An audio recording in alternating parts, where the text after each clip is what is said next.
வணக்கம். என் கையில் இருக்கிறது பார்த்தீங்கன்னா ஆடாதொடை மூலிகை. இந்த மூலிகையை வைத்து ஒரு சிறப்பு, அதாவது ஆடாதொடை மணப்பாகு எப்படி செய்யலாம் அப்படிங்கிறது பார்க்கலாம்.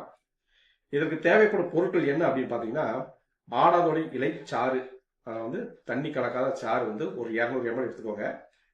அதுக்கப்புறம் பார்த்தீங்கன்னா கடைசரக்கு, சுக்கு, மிளகு, திப்பிலி, வால்மிளகு, சித்திரத்தை மற்றும் பனங்கருப்பட்டி தேவையான அளவு.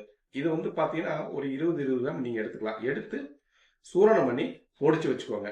அது வந்து பார்த்தீங்கன்னா இது சூரணம் பண்ணி பொடி பண்ணி வச்சிருக்கிறோம்.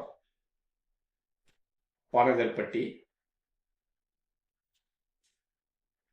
ஆடாதொடை இலை சாறு, இதை வைத்து வந்து பார்த்தீங்கன்னா நம்ம வந்து ஒரு அருமையான மணப்பாகு நம்ம தயாரிக்கலாம். வாங்க வீடியோக்குள்ள போகலாம்.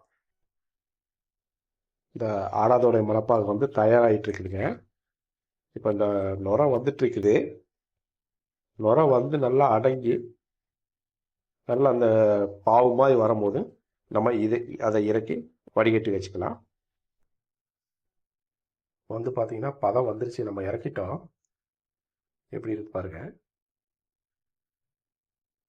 இதை நம்ம நம்ம நம்ம வந்து ஒரு பாட்டிலில் ஸ்டோர் பண்ணி வச்சுக்கலாம். இப்போ வந்து பார்த்தீங்கன்னா ஆடாதொடை சிறப்பு நம்ம ரெடி பண்ணிட்டோம். இந்த சிறப்பு பார்த்தீங்கன்னா கபம் சார்ந்த ரோகங்கள், அதாவது நெஞ்சில சளி கட்டி இருக்கிறது, இருமல், இந்த மாதிரி பிரச்சனைக்கு நம்ம இதை உபயோகிக்கலாங்க. பெரியவங்க அப்படின்னா இதில் 1 ஸ்பூன் எடுத்துக்கலாங்க.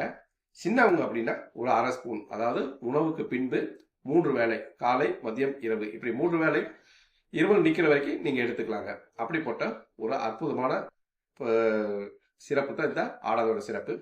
நன்றி, வணக்கம். இந்த வீடியோ பிடிச்சிருந்தா லைக் பண்ணுங்க, ஷேர் பண்ணுங்க, மறக்காம நம்ம சேனலை சப்ஸ்கிரைப் பண்ணுங்க.